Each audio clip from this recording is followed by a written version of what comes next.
الحمد لله وكفى وسلام على عباده الذين اصطفى. الحمد لله الذي لم يتخذ ولدا ولم يكن له شريك في الملك ولم يكن له ولي من الذل وكبره تكبيرا.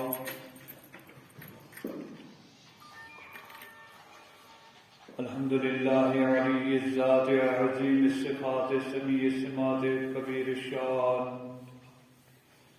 جلیل القدر رفیع الذکر مطاع الامر جلی البرہان فحیم الاسم عزیز العلم وسیع الحلم کثیر الغفران جمیل الثناء جزیل العطاء مجیب الدعاء عمیم الاحسان سریع الحساب شدید العقاب علیم العذاب عزیز السلطان واشهد ان لا اله الا الله وحده لا شريك له في الخلق والامر واشهد ان محمدا عبده ورسوله المبعوث الى الاسود والاحمر المنعوت بشرح الصدر ورفع الذكر صلى الله عليه وعلى اهله وصحبه الذين هم خلاصة العرب العربا.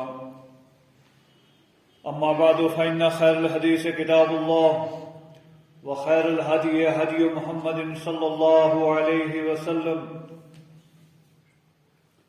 وشر الأمور محدثاتها وكل محدثة بدعة وكل بدعة ضلالة وكل ضلالة في النار. أعوذ بالله من الشيطان الرجيم. بسم الله الرحمن الرحيم. قاف والقرآن المجيد بل عجبوا أن جاءهم منذر منهم فقال الكافرون هذا شيء عجيب أإذا متنا وكنا ترابا ذلك رجع بعيد قد علمنا ما تنقص الأرض منهم وعندنا كتاب حفيظ بل كذبوا بالحق لما جاءهم فهم في أمر مريج أفلم ينظروا إلى السماء فوقهم كيف بنيناها وزيناها وما لها من فروج والأرض مددناها وألقينا فيها رواسي وأنبتنا فيها من كل زوج بهيج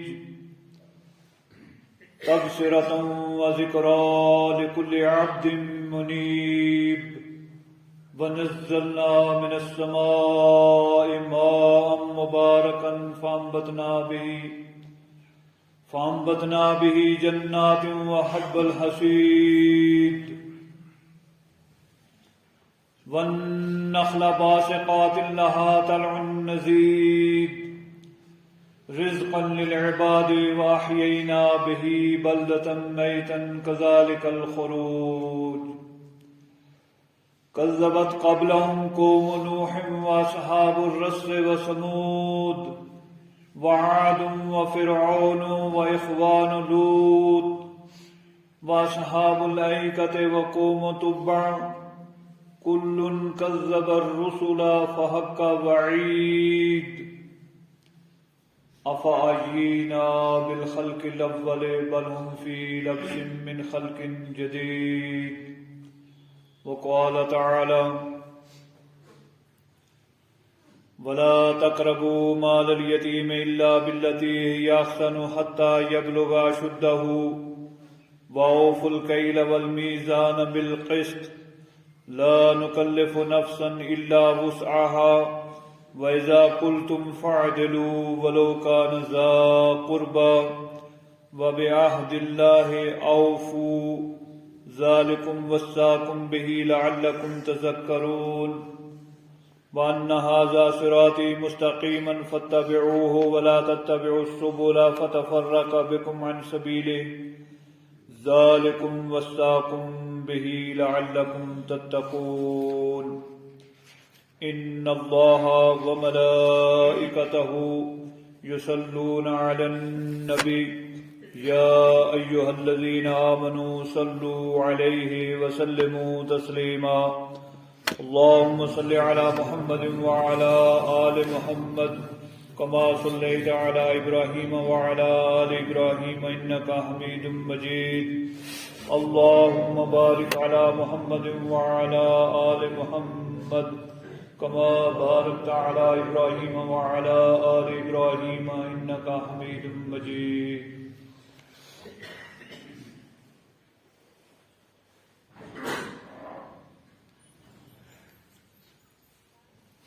اللہ رب العالمین احکم الحاکمین نے ارشاد فرمایا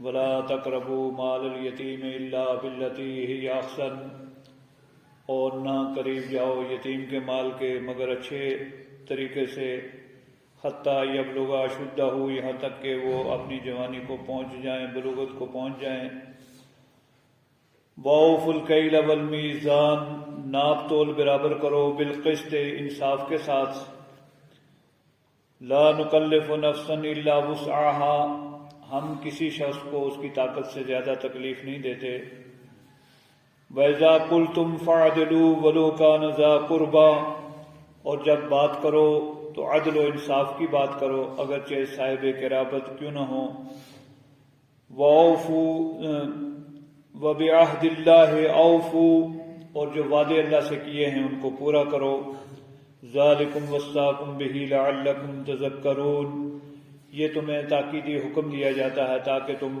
نصیحت حاصل کرو وَأَنَّ هَذَا صِرَاطِي مُسْتَقِيمًا فَاتَّبِعُوهُ اور یہی میرا سیدھا راستہ ہے اس کی اتباع کرو وَلَا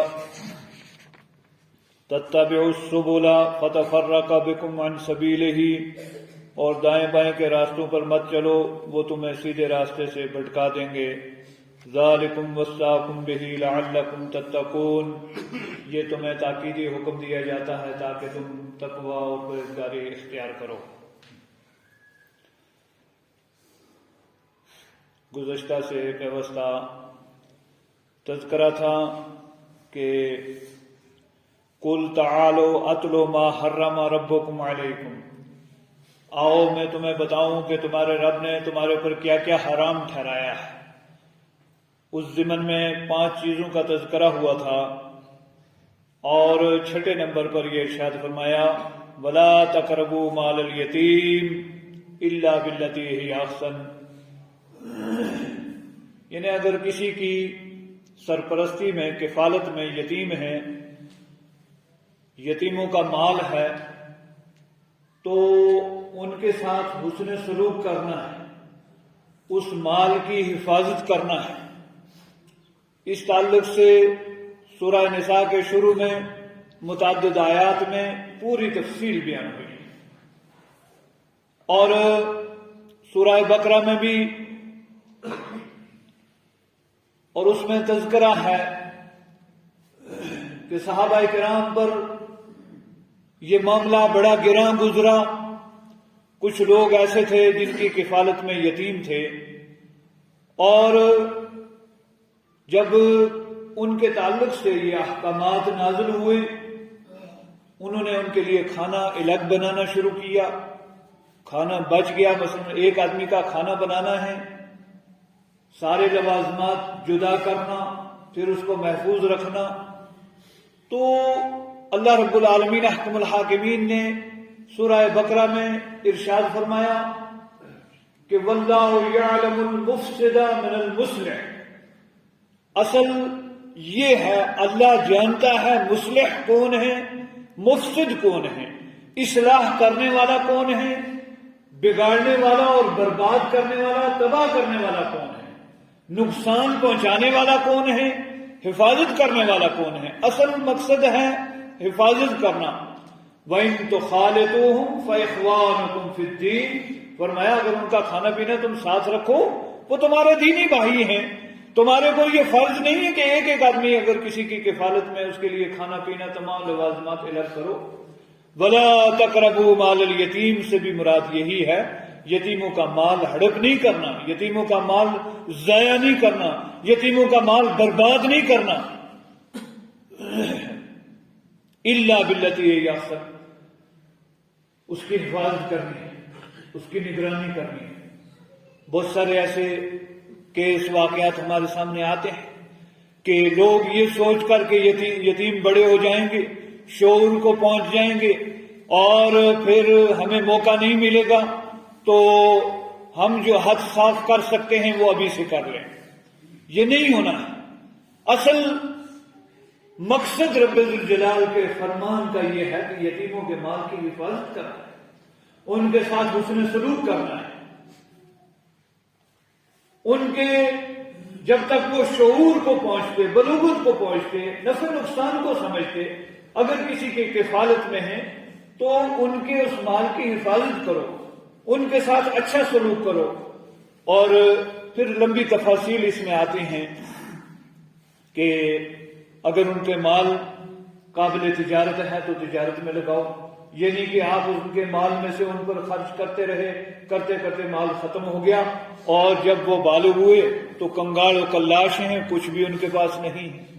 جس طرح اپنے مال کو یا اپنی ذاتی چیز کو انسان سمجھتا ہے، اس طرح یتیموں کے ساتھ حسن سلوک کرو۔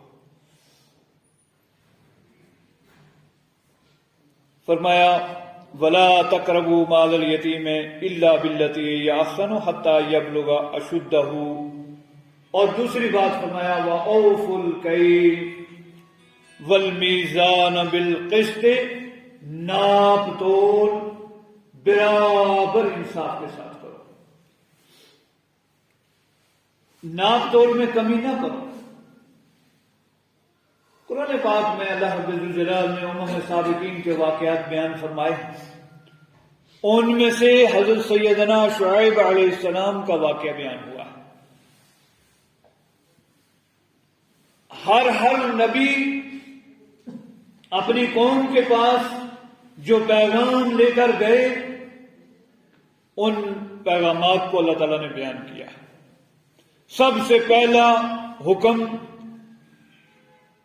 جس طرح مثلا فرمایا وَلَقَدْ أَرْسَلْنَا نُوحًا إِلَىٰ قَوْمِهِ فَقَالَ يَا قَوْمِ اعْبُدُوا اللَّهَ، اسی طرح دوسرے انبیاء کا ذکر بھی ہے۔ سب سے پہلے انہوں نے یہ کہا یا قوم اعبدوا اللہ، اور اس کے بعد ان قوموں میں جو بڑے بڑے جرائم تھے ان کا تذکرہ فرمایا۔ حضرت شعیب علیہ السلام کی قوم کے جرائم میں، معصیتوں میں، نافرمانیوں میں جس چیز کا تذکرہ فرمایا اس میں ناپ تول کا ذکر فرمایا کہ شعیب علیہ السلام اپنی قوم کے پاس آئے فقال یا قوم اعبدوا اللہ ما لکم من الہ غیر، عبادت صرف اللہ کی کرو، اس کے علاوہ کوئی الہ نہیں، وَأَوْفُوا الْكَيْلَ وَالْمِكْيَالَ، اور ناپ تول پورا کرو، وَلَا تَبْخَسُوا النَّاسَ أَشْيَاءَهُمْ، لوگوں کو ان کی چیزیں کم نہ دو۔ اس سلسلے میں بڑی قرآن کریم میں بھی اور احادیث رسول میں بھی وضاحتیں موجود ہیں۔ اس تعلق سے اللہ تعالیٰ نے ایک سورہ مبارکہ پوری سورہ مطففین کے نام سے قرآن میں بیان فرمایا۔ بسم اللہ الرحمن الرحیم، ویل للمطففین الذین اذا اکتالوا علی الناس یستوفون وَإِذَا قَالُوهُمْ أَوْ وَزَنُوهُمْ يُخْسِرُونَ أَلَا يَظُنُّ أُولَئِكَ أَنَّهُمْ مَبْعُوثُونَ لِيَوْمٍ عَظِيمٍ يَوْمَ يَقُومُ النَّاسُ لِرَبِّ الْعَالَمِينَ۔ فرمایا ویل ہے، رسوائی ہے، ذلت ہے، جہنم کا گڑا ہے ان لوگوں کے لیے المطففین۔ تطفیف کہتے ہیں اصل میں تھوڑا سا معمولی سا، مثلا ناپ تول کے دیتے ہوئے 2 گرام 5 گرام کم ہو گیا۔ جو آدمی مثلا 50 کلو چیز لیتا ہے اس میں اگر 5 گرام کم چلی گئی اس کا کوئی بڑا، لینے والے کا بڑا فرق نہیں ہے، لیکن دینے والے کے ایمان کو کینچی لگ رہی ہے، دینے والے کے لیے نہایت نقصان دہ ہے یہ چیز۔ اس لیے فرمایا ویل للمطففین، ویل ہے، رسوائی ہے، ذلت ہے اور ویل جہنم کا ایک گڑھا ہے. کس کے لیے؟ المطففین، کے کم دینے والوں کے لیے، ناپ تول میں کمی کرنے والوں کے لیے، ناپ تول میں ڈنڈی مارنے والوں کے لیے. الذین اذا اکتالوا علی الناس یستوفون، جب کوئی چیز لینی ہوتی ہے لوگوں سے تو اس کو پورا لیتے ہیں. یعنی وہ دکاندار یا وہ بزنس مین، وہ تاجر یا وہ سوداگر، لینے دینے والا زندگی میں ایک ہی مرتبہ لیتا دیتا ہے، توڑتا ہے، یا ہمیشہ کاروبار کرتا ہے. ہر حال میں، ہر دور میں، ہر معاملے میں اس چیز کو مد نظر رکھنا ہے. فرمایا وَإِذَا قَالُوهُمْ أَوْ وَزَنُوهُمْ يُخْسِرُونَ الَّذِينَ إِذَا اكْتَالُوا عَلَى النَّاسِ يَسْتَوْفُونَ، کہ وہ جب لوگوں سے لیتے ہیں تو پورا لیتے ہیں، 2-4 گرام زیادہ ہی لیں گے، کم نہیں لیں گے. لیکن جب دوسروں کو دیں گے، اپنے پاس سے دیں گے تو ان کو کم دیتے ہیں، چاہے وہ تھوڑے سے تھوڑا کیوں نہ کم کریں. یہ تطفیف کی لغوی تشریح میں فرمایا کہ بہت معمولی 2 گرام 4 گرام 5 گرام 10 گرام اتنی سی چیز جب ڈنی پیچھے رہ گئی، ناپ تول میں کم ہو گیا، تو یہ نہایت سنگین جرم ہے اللہ کے ہاں. اللہ رب الجلال کے ہاں یہ نہایت سنگین جرم ہے. یہ ان چیزوں میں فرمایا کہ تعالوا اتلوا ما حرم ربکم علیکم، آؤ میں تمہیں پڑھ کر بتاؤں کہ تمہارے رب نے تمہارے پر کیا کیا حرام ٹھہرایا ہے. اس میں سے یہ بھی ہے وَأَوْفُوا الْكَيْلَ وَالْمِيزَانَ بِالْقِسْطِ، فرمایا ناپ تول انصاف کے ساتھ کرو اور بالکل سیدھی ترازو کے ساتھ کرو. اسی ضمن میں بات سے بات آ جاتی ہے. حکومتی اداروں نے باضابطہ ادارے قائم کیے ہیں کہ معاملات، تجارت، ناپ تول کنٹرول کیے جائیں. کنڈے باٹ جتنے ہیں ان کو سالانہ موریں لگتی ہیں، ان کو چیک کیا جاتا ہے. مستقل ڈپارٹمنٹ بنائے گئے ہیں جو بازاروں میں گھومیں، تلاش کریں، دیکھیں ریٹ کس پہ بنتی ہیں، ریٹ کس پہ اویزاں ہوتی ہیں کہ اس ریٹ سے زیادہ نہیں بیچنا. یہ اسی طرح ذخیرہ اندوزی کا ایک معاملہ آ جاتا ہے. ذخیرہ اندوزی یہ ہوگی کہ جب کوئی چیز مارکیٹ میں جس کی شارٹیج ہے اور اس کو اس لیے روک کر رکھ لینا کہ جب ریٹ بڑھیں گے اس کو بیچیں گے. نہایت سنگین جرم ہے، کبیرہ گناہ ہے، اس سے منع کیا ہے. اسی طرح اشیاء میں ملاوٹ کر لینا. بہت ساری چیزیں ہیں جس میں لوگ ملاوٹ کرتے ہیں. مجھے ایک دن ایک آدمی نے بتایا کہ یہ چائے جو ہم پیتے ہیں اس میں بھی کئی طرح کی چائے آتی ہے، اور ایک آدمی کا نام لے کر اس نے بتایا کہ یہ آدمی نماز بھی پڑھتا ہے لیکن یہ وہ چائے لاتا ہے جو 80 روپے کلو ہے، وہ اس چائے میں ملاتا ہے جو بہت مہنگی ہے، پتہ نہیں کتنے روپے کلو، 200 یا 300 یا 400، اور پھر اس کو ملا کے بیچتے ہیں. اسی طرح ہلدی ہے، اسی طرح اور بہت ساری چیزیں ہیں جس میں ملاوٹ ہے. یہ اللہ کے رسول صلی اللہ علیہ وسلم ایک دن میں بازار تشریف لے گئے. کھجوروں کا ڈھیر تھا، آپ نے اس میں دستے مبارک اندر ڈالا، اندر سے ہاتھ گیلا واپس آیا. آپ نے پوچھا ماذا یا صاحب الطعام، گلے والی یہ کیا ہے؟ اس نے بتایا یا رسول اللہ رات تھوڑی بارش ہوئی، چھینٹیں پڑ گئی تھی، یہ گیلی کھجوریں اندر الٹ پلٹ دی میں نے، اور چونکہ گیلی ہو کر وزن تھوڑا بڑھ گیا ان کا. اب اس کو دیکھ کر کون خریدے گا، میں نے ان کو اندر کی طرف کر دیا، سامنے اوپر سوکھی کھجوریں رکھ لی. اب جب کوئی لینے والا آئے گا تول کے برابر دے دیں گے. 2 جملے آپ نے ارشاد فرمائے، 7واں آسمان اور 7 زمینیں ایک طرف ہوں اور یہ 2 جملے ایک طرف ہوں، ان کا وزن اس سے زیادہ ہے. آپ نے فرمایا یہ دھوکہ ہے، اور فرمایا من غشا فلیس منا، من غشا فلیس منا، جس نے دھوکہ کیا وہ ہم میں سے نہیں ہے، وہ میرا امتی کہلانے کا مستحق نہیں. ہزارہ چیزیں ہیں، دواؤں کی دکان پر چلے جاؤ، ہزارہ اشیاء جو ہم استعمال کرتے ہیں. آج صحتیں برباد کیوں ہیں؟ کوئی چیز ہمیں خالص نہیں مل رہی. آٹے میں ملاوٹ ہے، فلاں چیز میں ملاوٹ ہے، فلاں چیز میں ملاوٹ ہے، فلاں چیز میں ملاوٹ ہے. یعنی یہ تصور ہی نہیں، سبزیاں دوسری تیسری چیزیں کہ ہمیں کوئی چیز پاک صاف مل جائے گی، سوچ ہی ختم ہوا ہے یہ کہ ہمیں کوئی چیز صاف اوریجنل مل سکتی ہے، ہر چیز میں دھوکہ ہے۔ اور یاد رکھو رسول اللہ کا فرمان ہے من غش فلیس منا، من غش فلیس منا، جس نے دھوکہ کیا وہ ہم سے نہیں، میرا امتی نہیں۔ جتنے مرضی سٹار لگا لے، جتنی مرضی باتیں کر لے، لا نکلف نفسا الا وسعها۔ یہ جو احکامات بیان فرمائے ہیں ان میں کوئی بھاری حکم نہیں ہے، کوئی ایسی چیز وزنی نہیں ہے کہ جس کو ہم انجام نہ دے سکیں، جس کو ہم کر نہ سکیں۔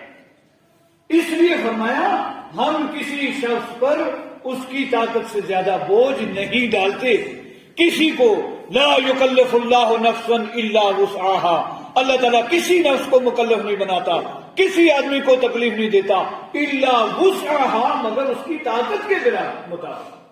یعنی یہ جتنے احکامات بیان ہوئے ہیں مثلا اوپر سے لے کر فرمایا شرک نہ کرو اور والدین کے ساتھ حسن سلوک کرو، کسی کو قتل نہ کرو، نان و نفقے کی ذمہ داری ہماری ہے، بچوں کو روزی ہم دیتے ہیں، تمہیں روزی ہم دیتے ہیں، فواحش کے قریب نہ جاؤ، جو ظاہری طور پر فواحش ہو باطن ہو، اور اسی طرح کوئی قتل نہیں کرنا، یہ جتنے احکامات ہیں، اور اسی طرح یتیموں کے مال کے بارے میں، ناپ تول کے بارے میں، ان سارے احکامات کے بارے میں فرمایا لا نکلف نفسا الا وسعها، ہم کسی کو اس کی طاقت سے زیادہ مکلف نہیں بناتے۔ یہ جتنی چیزیں بتائی گئی ہیں یہ کر سکتے ہو، ان پر عمل کر سکتے ہو، والدین کی خدمت مشکل نہیں ہے، شرک سے بچنا یہ آسان کر دیا، وضاحتیں بیان کر دی،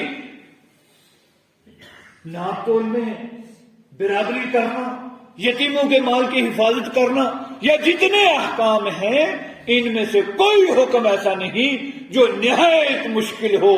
جس طرح بنی اسرائیل پر بعض انبیاء کے ادوار میں ایسی چیزیں لگائی گئی کہ اگر گندگی لگ گئی ہے تو جسم کا وہ حصہ کاٹنا پڑے گا، جب تک کاٹو گے نہیں پاک نہیں ہوگا۔ یہ ان کی نافرمانیوں کی وجہ سے ان کے اوپر سختیاں کی گئی۔ فرمایا یہ سارے احکام آسان ہیں، ان پر عمل پیرا ہونا کوئی مشکل نہیں۔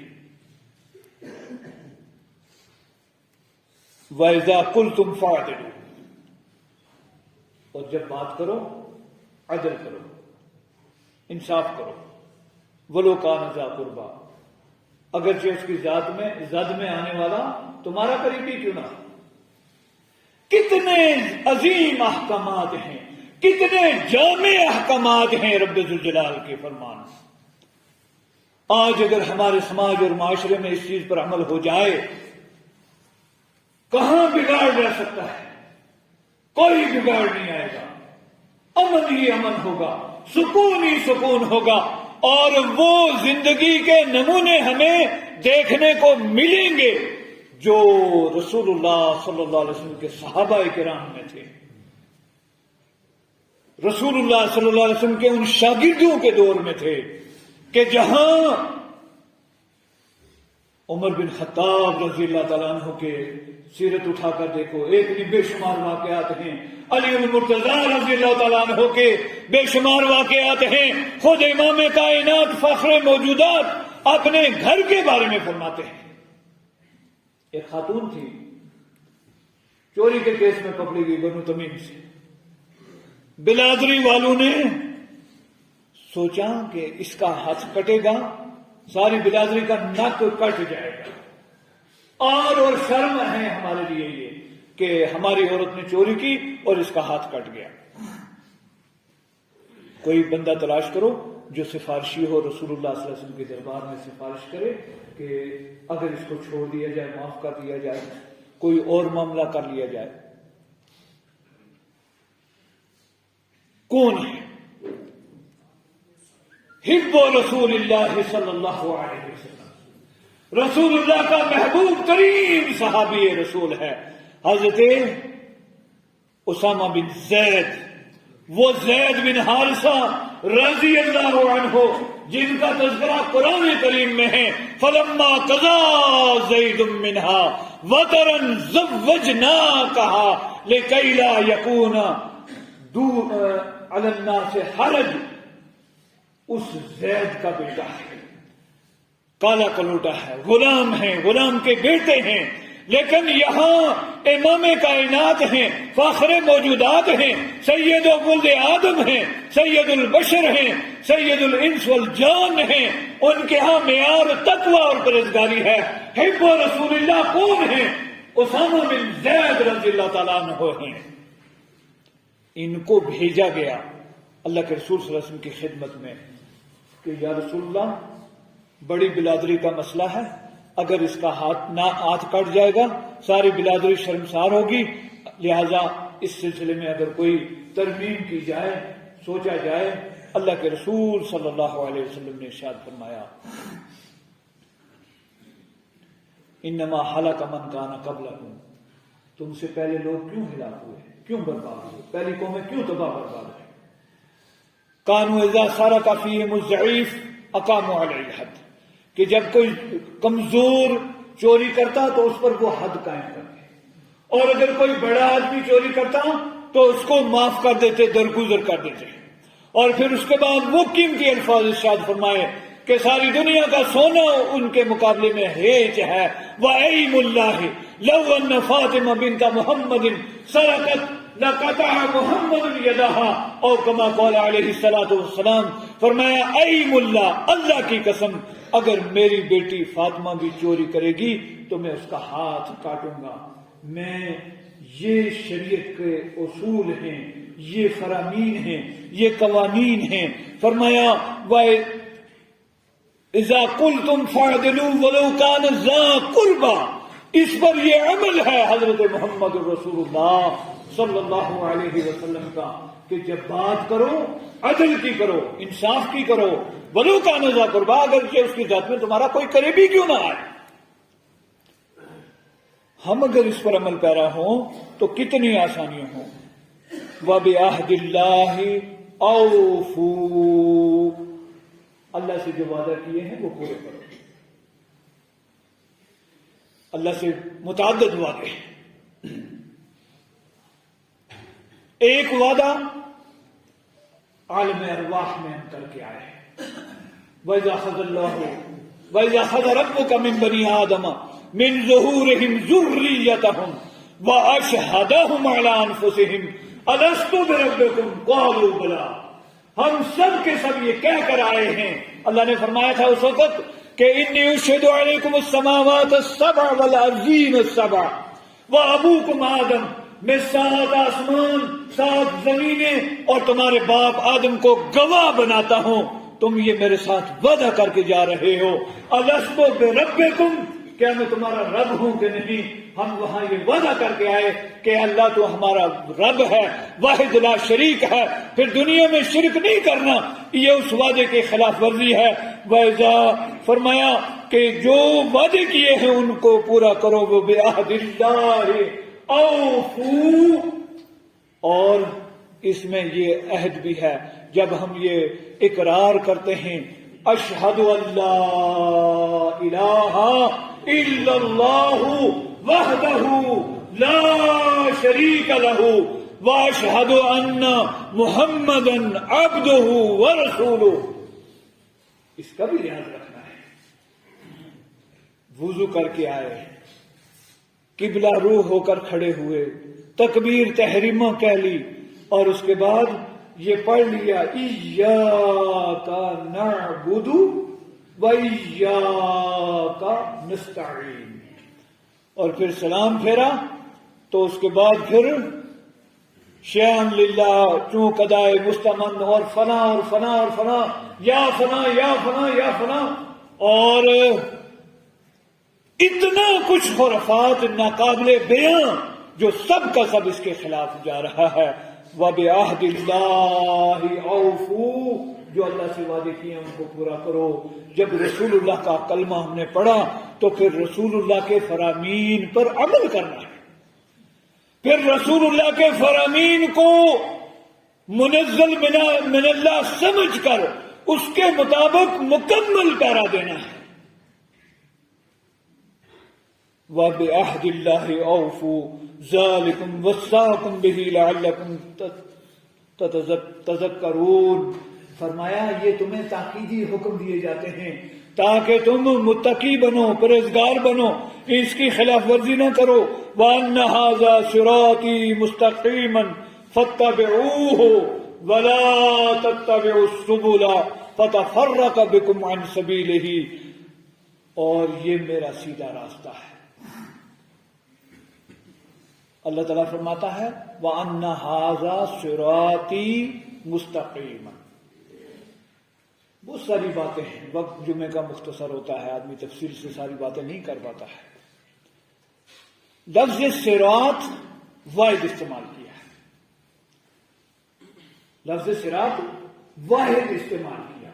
وَأَنَّ هَذَا صِرَاطِي مُسْتَقِيمًا، اللہ کا سیدھا راستہ ایک ہی راستہ ہے. کئی دفعہ آپ نے سنا ہوگا 4 مذہب برحق ہیں، 4 ہو جائیں اور پھر برحق بھی ہو جائیں. یہ نہیں ہوتا ہے. 4 ہوئے اس لیے کہ ان میں اختلاف ہے. اگر اختلاف نہ ہوتا تو 4 نہیں ہوتے، ایک ہی رہتا. اور صحیح حدیث ہے، ایک روایت ابن ماجہ میں ہے اور دوسری روایت مسند احمد میں ہے. مسند احمد کی روایت میں یہ تذکرہ ہے خط لنا رسول اللہ صلی اللہ علیہ وسلم خطن، کہ اللہ کے رسول صلی اللہ علیہ وسلم نے ہمارے لیے، صحابی حضرت ابو سعید خدری بیان کرتے ہیں کہ ایک لکیر کھینچی، پھر اس کے دائیں بائیں لکیریں کھینچی. مسند احمد کی روایت میں لکیروں کی تعداد کا تذکرہ نہیں، لیکن ابن ماجہ شریف میں دائیں بائیں لکیروں کی تعداد بھی ذکر ہے کہ آپ نے 4 لکیریں کھینچی.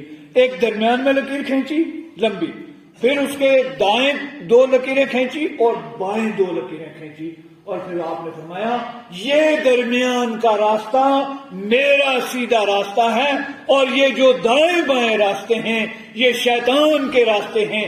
ہر راستے پر شیطان بیٹھا ہوا ہے اور انسان کو گمراہ کرنے کی تگ و دو میں اور کوشش میں جتن جتا رہا ہے.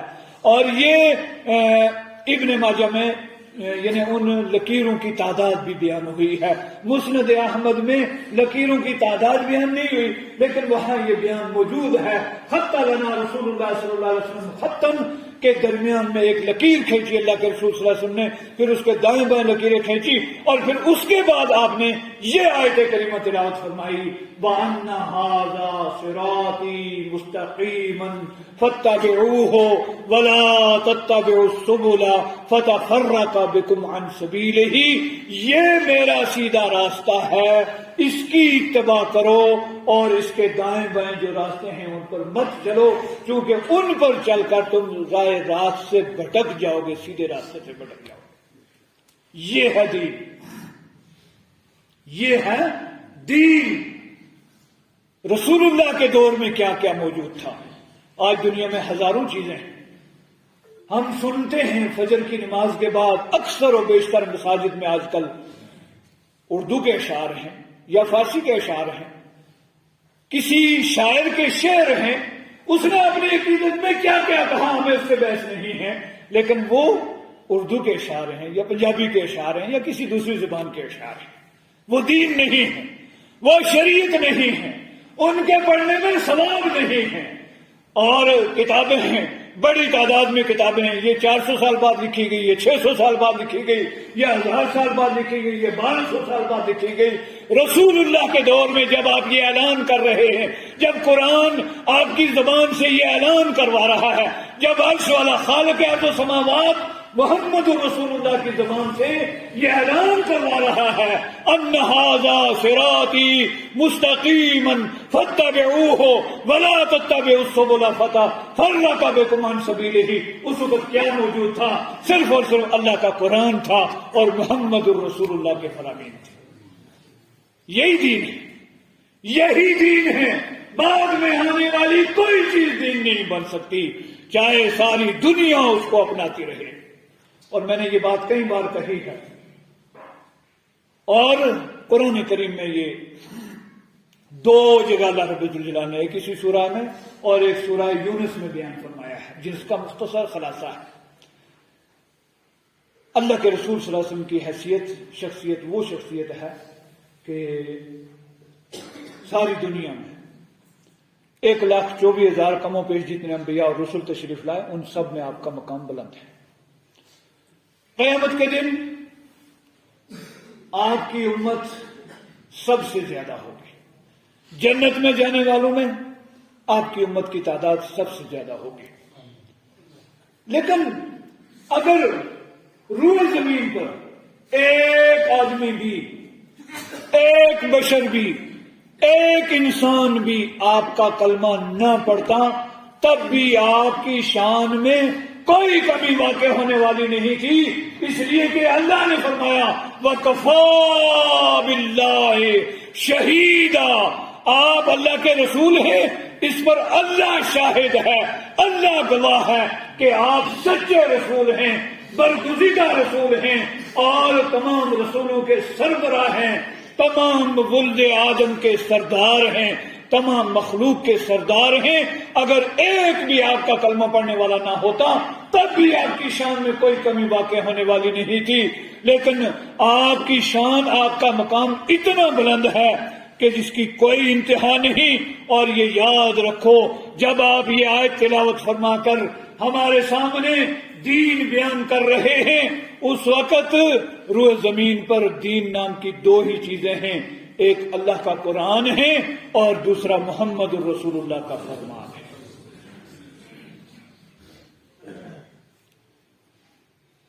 اور فرما دیا ان الذین فرقوا دینہم وکانوا شیعا لست منہم فی شیء۔ ان الذین فرقوا دینہم، فرمایا جنہوں نے اپنے دین کے اندر تفرقہ بازی کی، ٹکڑے ٹکڑے کر لیے، وَقَانُوا شِيَعًا، اور گروہ گروہ بٹ گئے، لَسْتَ مِنْهُمْ فِي شَيْءٍ، اے نبی آپ کا ان سے کوئی تعلق نہیں اور ان کا آپ سے کوئی تعلق نہیں۔ آج سینکڑوں گروہ، سینکڑوں نظریات بن کر پھر دعوے یہ کہ ہم ہی ہیں، ہم ہی ہیں، ہر ایک یہی دعوے دار ہے، لیکن معیار کیا ہے؟ یہ قرآن معیار ہے، فرمان رسول معیار ہے، جو اس پر ہوگا وَأَنَّ هَذَا صِرَاطِي مُسْتَقِيمًا فَاتَّبِعُوهُ وَلَا تَتَّبِعُوا السُّبُلَ فَتَفَرَّقَ بِكُمْ عَنْ سَبِيلِهِ ذَلِكُمْ وَصَّاكُمْ بِهِ لَعَلَّكُمْ تَتَّقُونَ۔ فرمایا یہ تاکیدی حکم تمہیں دیا جا رہا ہے تاکہ تم بچ جاؤ، تاکہ تم بچ جاؤ، بچ جاؤ، بچ جاؤ، اللہ کے عذاب سے بچ جاؤ، پکڑ سے بچ جاؤ، جہنم سے بچ جاؤ، پرہیز کی زندگی گزار لو۔ یہ ان آیات کا مختصر خلاصہ ہے، یہ تذکرہ جاری ہے۔ رب العالمین احکم الحاکمین سے دعا ہے کہ وہ ہمیں صحیح معنوں میں قرآن پڑھنے، سمجھنے، اس پر عمل کرنے کی توفیق عطا فرمائے۔ بہت سارے لوگ بیمار ہیں اور مختلف اسپتالوں میں زیر علاج ہیں، اللہ تعالیٰ تمام بیماروں کو شفائے کاملہ عاجلہ دائمہ نافع مستمر عطا فرمائے۔ بہت سارے لوگ پریشان حال ہیں، اللہ تعالیٰ تمام پریشان حال لوگوں کی پریشانیوں کو دور فرمائے۔ بہت سارے لوگ دنیا سے جا چکے ہیں، اللہ تعالیٰ تمام جانے والوں کی آخرت کی منزلیں آسان فرمائے۔ حاضرین مجلس کے آباء اجداد جتنے بھی ایمان والے دنیا سے جا چکے، اللہ تعالیٰ سب کی مغفرت فرمائے۔ یہاں پہلے دور میں جب ہم لوگ شروع میں یہاں رہتے تھے، مستری رشید صاحب تھے لسانے کے، بہت سارے مکان ان کے ہاتھ کے بنے ہوئے ہوں گے، ان کی گھر والی کا آج انتقال ہو گیا۔ ہم چاہتے تھے اس میں جنازے میں شمولیت، لیکن اتفاق سے بچوں نے ٹائم ہی ایسا رکھا کہ ابھی 1 بجے کا ٹائم جنازے کا رکھ لیا اور ہم اس میں شامل نہیں ہوئے۔